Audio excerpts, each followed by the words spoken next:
Salut à toutes et à tous, c'est Ismabs de retour sur la chaîne après plus d'un mois et demi d'inactivité. Écoutez, je sais qu'il y a eu énormément de rumeurs, énormément de blabla, sauf que moi, j'aime pas tant ça, parler des rumeurs lorsqu'ils sont pas fondés. Moi, j'aime ça avoir de l'info. Là, j'avais pas d'info. Fait que je me suis dit, je vais pas commencer à faire des vidéos avec des titres clickbait pour essayer de générer de l'attention sur la chaîne YouTube. C'est pas ce que j'ai envie de faire sur cette chaîne-ci. J'ai envie juste d'avoir des conversations entre amis, entre fans du Canadien, sur ce qui se passe avec le club.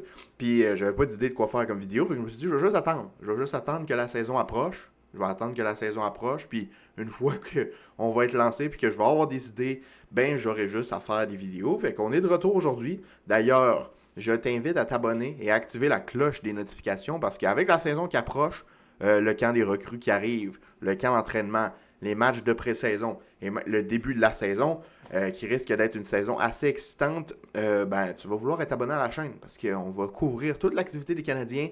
On va faire plusieurs vidéos par semaine, peut-être même des vidéos à tous les jours durant la saison s'il y a du contenu assez pour parler. Donc, si tu veux rien manquer de l'actualité des Canadiens et que tu veux avoir des belles conversations comme ça avec moi, n'hésite pas à t'abonner puis active la cloche des notifications, c'est super cool. Aussi, si tu pouvais laisser un petit like pour m'aider à faire grandir la chaîne, ce serait super gentil aussi, très très apprécié de ta part. Donc aujourd'hui, tout simplement, on est là pour parler vite fait. J'ai eu une petite pensée dans ma tête qui a popé ce matin, je me suis dit, hey, Michael Hage, là, on parle de deuxième centre depuis à peu près le début de l'été. Va-t-il y avoir signature? On se demandait au début de l'été, va-t-il y avoir transaction? Est-ce que Kirby Dog va être capable de finalement se développer, revenir en santé et prendre ce rôle? Il y a beaucoup de questionnements. Il y a beaucoup de questionnements, puis je me suis dit, c'est vrai, on parle rarement de Michael Hage.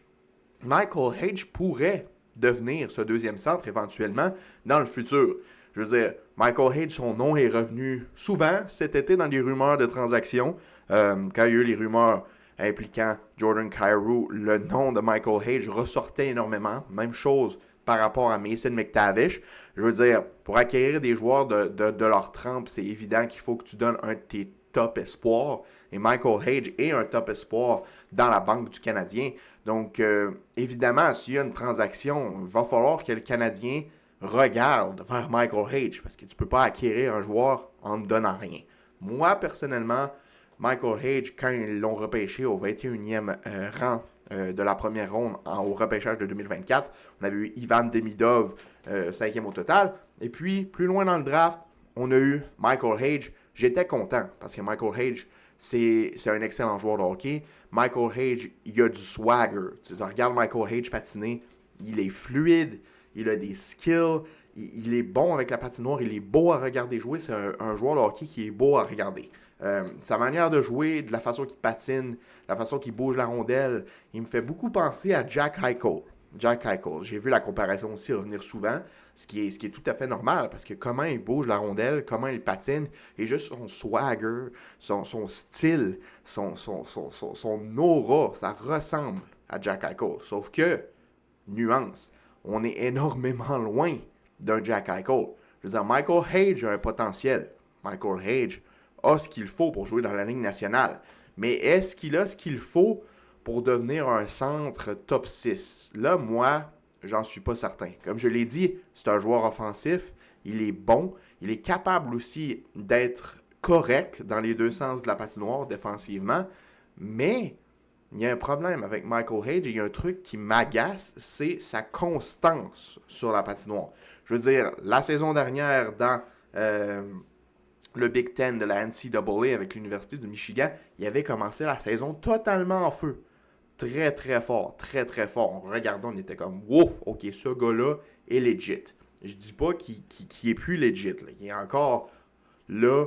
Il y a encore énormément de potentiel. Sauf que plus la saison avançait, plus les performances étaient un petit peu plus en dents de scie. Ok, ça veut dire quoi ça? Ça veut dire qu'il n'a pas réussi à être constant durant toute la saison. Ok, ça arrive à tout le monde. Oui, effectivement, c'était sa saison recrue en plus dans la NCAA. Et comme vous le savez, la NCAA, les rangs universitaires américains, ne font qu'augmenter en calibre. Ça fait que c'est pas dramatique. Effectivement, c'est pas dramatique. Sauf que la prochaine saison, dans son développement, va être énormément importante. On va devoir voir une production. Michael Hage va devoir arriver cette saison et être dominant. Il faut qu'il soit meilleur que tous les autres joueurs sur la patinoire. C'est ce qu'on s'attend à voir chez Michael Hage cette saison avec l'Université du Michigan.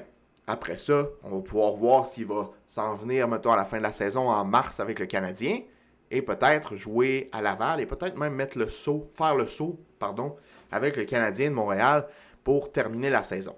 Ça va être quelque chose qui va être intéressant à suivre, le développement de Michael Hage cette saison. Donc, est-ce que Michael Hage pourrait être le top 6, le centre top 6 futur du Canadien? Certainement. Certainement, oui, je pense qu'il a ce potentiel, mais la prochaine saison va en dire long. C'est là qu'on va le voir, s'il est capable de prendre ce rôle-là dans un futur rapproché. Parce qu'on ne peut pas se permettre d'attendre 5 ans que Michael Hage devienne un centre de deuxième trio. Il va falloir un centre de deuxième trio avant ça. Vous comprenez? Puis à partir de là, après, on va pouvoir être une équipe qui peut aspirer à la Coupe Stanley. Si on n'a pas de deuxième centre, on peut faire les séries. On peut gagner une ronde, peut-être même 2. Mais sans deuxième centre, ça va être difficile de remporter une Coupe Stanley. Donc, oui, Michael Hage a le potentiel de le faire, mais je pense pas qu'il a le potentiel de le faire dans un futur rapproché. Je pense que ça va prendre un certain temps. Je pense qu'il y a encore besoin d'énormément de développement. Puis quand on regarde le contrat de Suzuki qui tire à sa fin, il reste quoi, 5 ans, 4 ans? Mais on ne peut pas se permettre d'attendre 5 ans, t'sais. Il va falloir prolonger Hudson, il va falloir prolonger Demidov. On ne peut pas se permettre d'attendre 5 ans que Michael Hage se développe pour finalement peut-être aspirer à une Coupe Stanley. Fait que c'est pour ça que moi je pense que éventuellement le Canadien va procéder à une transaction. Si Kirby Dach, bien évidemment, n'est pas capable de prendre ce rôle-là dans un futur rapproché cette saison. Donc moi, personnellement, j'aurais pas tant de réticence à l'échanger, Michael Hage. Tu es capable d'aller chercher un jeune joueur qui est déjà établi comme deuxième centre dans la Ligue nationale et il faut que tu donnes Michael Hage, je le donne sans hésiter. Oui, il va être bon. Oui, ça va manquer au Canadien. Oui, c'est dommage parce que son rêve était de jouer avec le Canadien, mais ça fait partie de la business. Moi, personnellement, si je vois que Kirby Dach n'est pas capable de prendre le step, de prendre la place au début de la saison, ben tout simplement, je me retourne vers une transaction. J'essaie de voir s'il n'y a pas une équipe qui panique quelque part. Et puis j'essaie d'aller chercher un joueur de centre jeune qui est capable de prendre le rôle immédiatement de deuxième centre dans la Ligue nationale. Puis ici, il faut que je donne un gars comme Michael Hage pour faire cette acquisition-là. Ben, j'ai aucune réticence à le faire. Donc, comme je vous l'ai dit, oui, je pense que Hage a le potentiel de devenir un centre top 6 dans la Ligue nationale, mais je pense pas que ça va être cette année, ni l'année prochaine, ni l'année après. Ça va prendre du temps.